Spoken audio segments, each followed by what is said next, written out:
Hey, Jason from Pro Guitar Studio here. Today we're going to take a look at a great lesson that's going to help you work on arpeggiating your chords as well as spicing up your open chord shapes. So, if you're used to playing E minor, G, D, the standard shapes, you're getting bored with those. Today I'm going to show you some great things that we can do to make these sound more interesting in my own way. So let's just dive right in. Let's take a listen right here.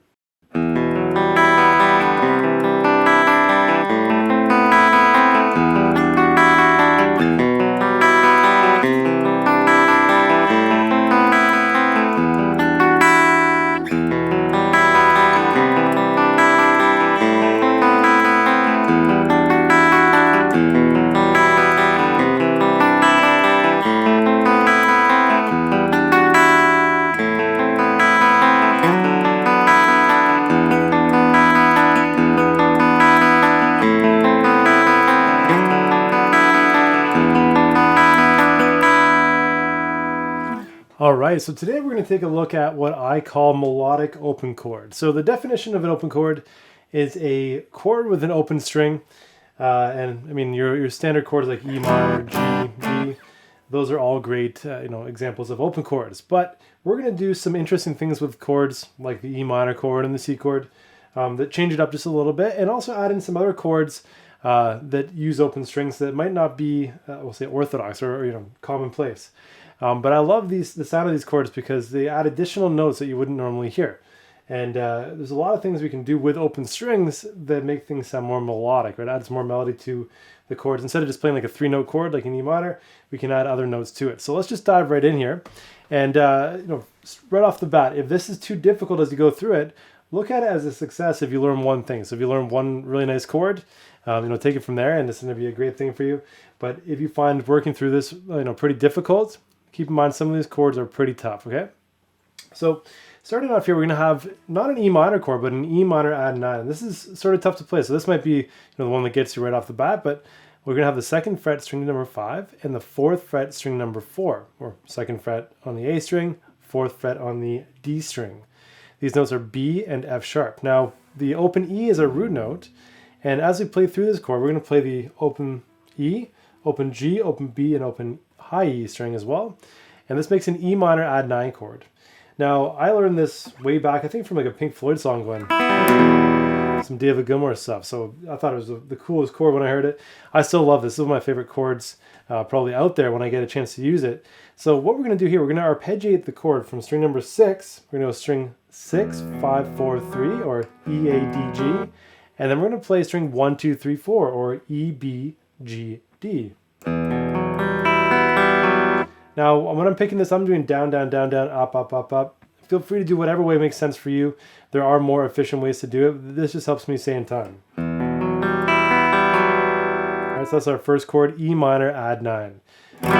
So make sure those fingers are nice and arched. And then, like I said, if you can learn one thing, if you learn this chord in this lesson and you like the sound of it, that's a success right there. So don't feel like you need to learn this whole piece. But this learning this whole piece will give you an idea of the way I think when I approach writing songs with arpeggios like this. Instead of just playing a standard open chord, I want to make it more interesting. So these are the kind of chords I go for.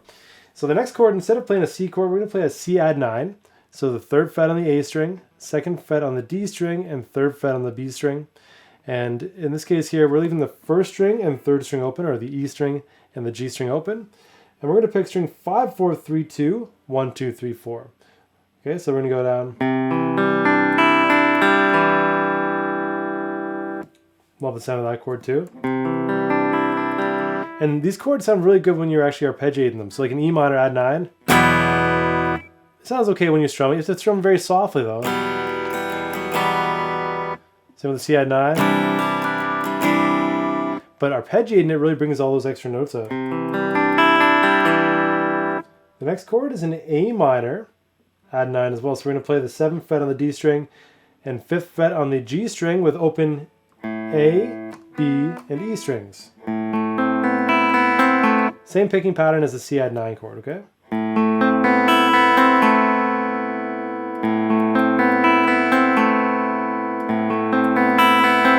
And even there, just to know what I'm doing here, I'm picking down, down, down, down, down, up, up, up. All right, so just so you can see what I'm doing if you're looking at my hand, trying to figure my pick strokes out there. That's what makes it easy for me to stay in time. So after that chord here is an A minor add 9, we're going to go to a different shape that you might not think of as an E minor 9 chord, but it sounds great. So usually, in a jazz sense, I do like an E minor 9 like this. What we're going to do, we're going to get rid of that 5th string. We're going to play an open low E string, okay? And then we're playing the 5th fret on the D, 7th fret on the G, 7th fret on the B string, and then open high E. So nice arch fingers there. So open, 5, 5, so 5, 7, 7, open. And then we're playing string 6, 4, 3, 2, 1, 2, 3, 4. Sounds really nice because it goes to the F sharp note here, and then we hit an open string which is lower. It's like an E note, so it's a full 2 semitones or full tone lower. Sounds really nice going down and then back up, or up and then back down. So after the A minor add 9, E minor 9. All right, so again.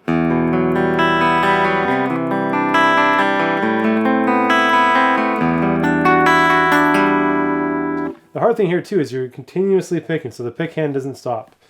But take your time, goes nice and slow. So if you want to start off nice and easily.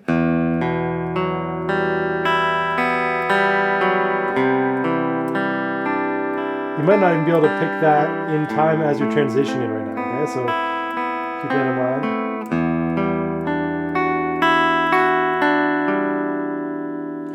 Second time, it's the same exact progression, but on the E minor add 9 at the end. We're just going to play string 6, 4, 3, 2, 1. So it would be like this.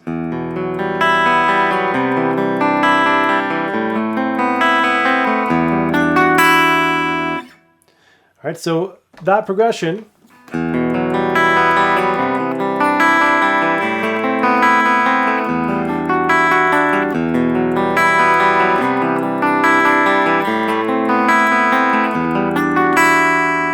I play it twice in a row, and then we jump to the second part, okay? So second part, we start with the A minor add 9 chord like we did before. Same picking pattern and everything. Then we're going to slide up 2 frets, and we're going to bring our ring finger up to the 9th fret of the A string, okay? So we have the 9th fret on the A string, 7th fret on the G string. Open D, B, and E strings. So this here, because we're playing the open D string, and then we have an F sharp here. This is the root note, the D. The F sharp is actually where we're starting. We have a D, so root note, 3rd. In this case here is a D again, and then a B, which is a 6th interval, and then an E, which is a 9th interval. So we can call that a D6-9 chord, or you can call it like a D6, whatever you want to call it, D6 add 9. We'll call it D6/9 for now, in a jazz sense. The only thing we don't have in there is the 5th interval. If you don't know what I'm talking about there, just ignore me. But think about this as a version of a D chord. Or a D6, if you know how to play that. Okay, so this one here, same picking pattern, 5, 4, 3, 2, 1, 2, 3, 4. And then we're going to bring our ring finger down to the 9th fret on the D string, still keeping our first finger on the 7th fret of the G string. And we're going to play string 6, 4, 3, 2, 1, 2, 3, 4. And this here is like an E minor 7 chord. We're basically playing the root, the 5th, and this right here is a minor 7, and then B, which is the 5th, and then our root again. So we're just missing the minor 3rd. I mean, we have the root, the 5th, and the flat 7. So we can call this an E minor add, I guess we'll say E minor 7, sorry. There we go. We pick that twice. So this.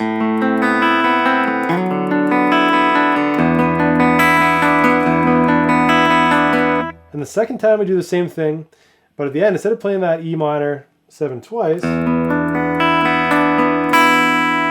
we're going to play it once and then finish off on the high E string. Okay, so all together.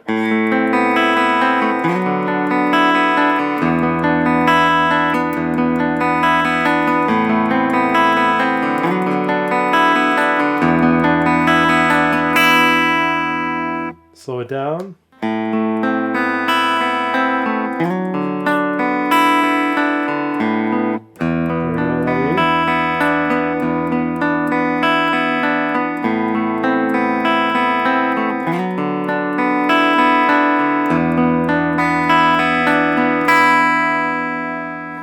So take your time with this. It's not going to be easy to get that all up to speed. And to put it into perspective, I've been doing songs with arpeggios like this for years and years, so it's a style I'm comfortable with. But if you're just getting started, arpeggiating these chords, it's going to be a challenge to keep it going in time, to do the chord changes, all that kind of stuff. So just take your time with it. Leave time, at first in between the chords until you can manage the changes. And yeah, like I said, learn one thing from this, one new chord shape, and it's a great success to go through this. So have fun with this. All students here are going to get access to the backing tracks and the PDF and everything you'd like to go along with that. So just go to your student account and click on premium content. It'll all be there for you. Hope you enjoyed this.